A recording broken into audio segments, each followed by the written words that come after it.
Health news మీకోసం.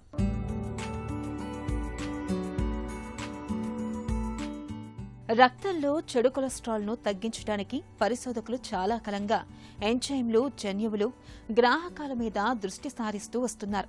తాజాగా IIT బాంబేకి చెందిన పరిశోధకులు వినూత్న కేటీడీపీ అనే చిన్న పెప్టైడ్ను రూపొందించారు.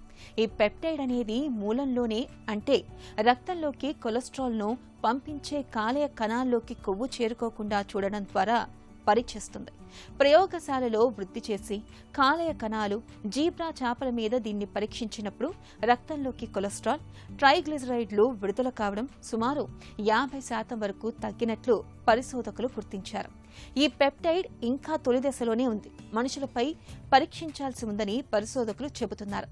అయినప్పటికీ గుండెపోటుకు ప్రధాన ముప్పు కారకాలైన చెడు కొలెస్ట్రాల్, ట్రైగ్లిజరైడ్ల మోతాదులను తగ్గించడంలో ఇది పూర్తిగా కొత్త వ్యూహం కాగలదని పరిశోధకులు ఆశాభావం వ్యక్తం చేస్తున్నారు.